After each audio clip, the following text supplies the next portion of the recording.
Good morning, or whatever. It's time to learn a little bit about simple harmonic motion, which we abbreviate as SHM. Simple harmonic motion is a very important mathematical model, and it's important because a lot of different types of motion can be considered or approximated as simple harmonic motion. This is where in physics we kind of make things up. Simple harmonic motion, the mathematics for it are very nice once you kind of get used to them. And other things have mathematics that would be not so nice. So we just pretend, in many cases, like the object, even when it's not quite, is moving in simple harmonic motion. And that makes our lives easier. Many times what's actually happening is that it's moving in maybe harmonic motion.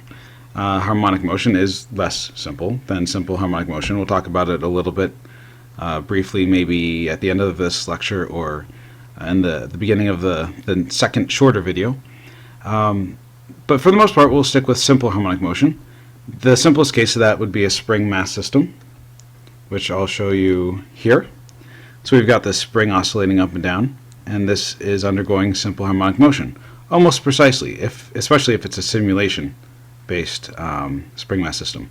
In the real world, it wouldn't oscillate between the same points. It would start to what we call damp out, and then it would no longer be simple harmonic motion.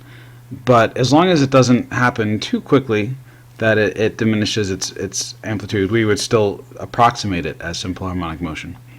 Some other things that would undergo simple harmonic motion or approximately would be pendulums and things like electrons and molecules and stuff like that. When they oscillate, they undergo approximately simple harmonic motion.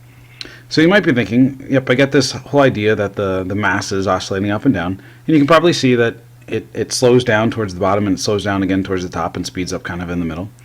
Whoops. Okay. So speeds up in the middle, those types of things. But what is going on with this phase space over here? And why is this little green dot just going in a nice little circle? Well, this green dot is moving in uniform circular motion, the mathematics of which we already know. And if you look carefully, you should be able to see that the green dot, its vertical position, is lining up at all times with the vertical position of the spring mass system.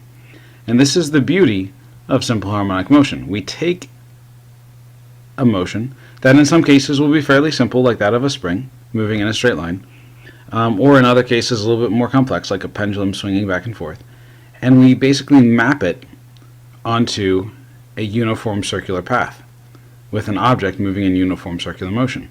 So what I'm going to do next is I'm just going to go through and basically take you through the mathematics of how this works out, and how we can take the motions here and project it back onto the motion of the spring. Alright, the first thing that I'm going to do is just kind of define the geometry of the situation for this spring mass system. And here I have this nice beautiful straight line that goes from the bottommost point here. So if our little green dot was no longer green but black and was down at the bottom here, if I just project that over off to the side, this would be the lowest point that the spring mass system gets to. Its center of mass would go down to this point. I'm going to define that as a position of negative A, where A stands for the amplitude of the oscillation. Now if the green dot were over here, corresponding with the center of the circle, that would mean that my nice perfectly straight line would take me over to somewhere around here, and this would be what we would call the equilibrium position, so y equals 0 there. And likewise, if it were at the top, we could map that over and we would get something around here, and this would be y equals a. So the distance between these two and these two should be about the same. They should be a and negative a. So that's the first part. If this was not simple harmonic motion, if it was damped harmonic motion, then this amplitude would be constantly changing, and this green thing would have to be actually going in a spiral, which would be less pleasant to deal with than going in a nice uniform circle. So what I'm going to do now is I'm going to focus a little bit more on this little green guy here and how that makes sense with the spring mass system oscillating up and down. So let's go with something green. And if I just mark a handful of points here, okay, so I've got this here and it's moving in a nice, actually let's do it this way.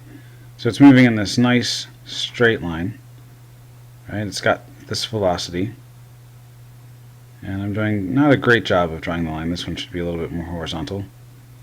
And this one we'll make straight down. And all of these have the same magnitude, okay? But let's say that we're just off to the side, and we're looking at this, okay, with just one eye. Maybe we've closed the other eye, and so we're just looking at the scene off to the side, viewing the scene over here. And by closing the one eye, we don't notice the depth. So we're only noticing the motion sort of across our field of vision.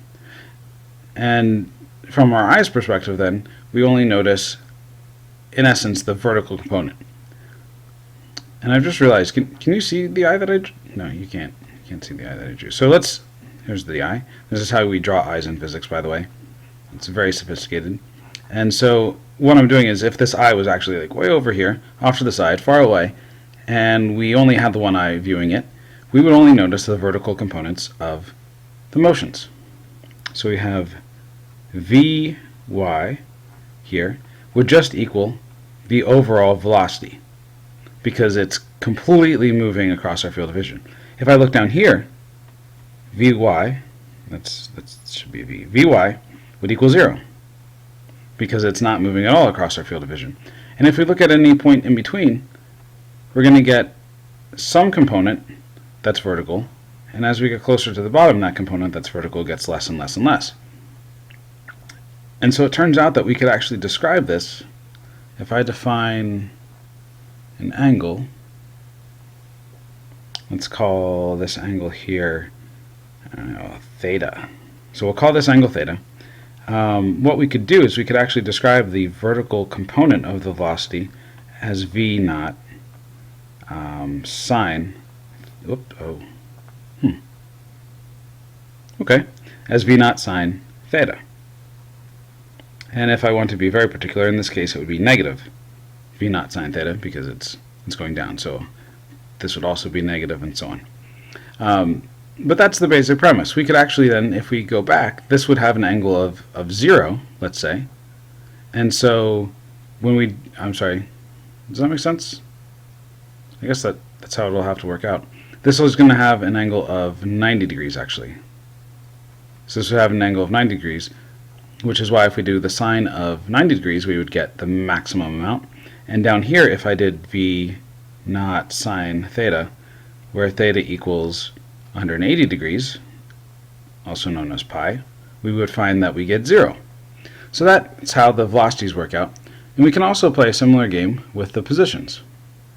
So if I just look at the green dot when it's up here, and it's slightly this putrid off-green yellowish color, let's try again. Let's do something a little bit fun. Red. We'll go with red. So I've got this red-green dot, and it is a particular distance a away from the center of the circle.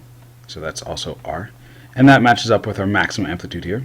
And because it's moving in this direction, what I'm going to do is I'm going to split it up into thirds, approximately thirds.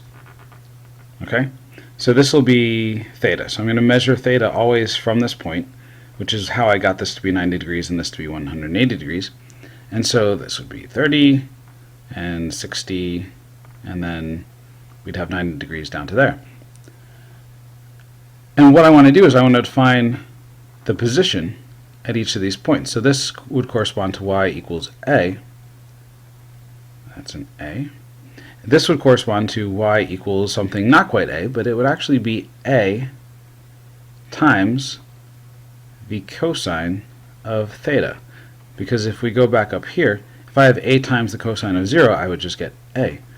And as we get further down, and we continue to define this as y equals a times the cosine of theta, we notice that it gets smaller and smaller until we get to this point right here, where we would have y equals a cosine theta. But when we do the cosine of 90 degrees, we just get 0. So by this sort of simple construct that the position would be equal to the amplitude, the maximum amplitude times the cosine of the angle, and v would be equal to you could say the maximum velocity times the sine of the angle, we can actually describe a lot of what's going on. What might not be quite so obvious is what happens with the acceleration. But if you think about what's going to take place, down at the bottom we actually have the vertical component changing quite rapidly. If we're looking at it sort of in the middle regions, as it starts to angle over some, that increase in the side to side that happens is not countered by an equal amount of decrease in the vertical. It's that whole a squared plus b squared equals c squared aspect. So we actually tend to get less acceleration in this range and more acceleration down here. And hopefully I can explain that with forces, but I'm going to do that in the next video lecture because this one's getting a little bit long. So that's it for now. Take a little break and then we'll reconvene and talk about acceleration, and then hopefully talk about some of the principles behind these equations here.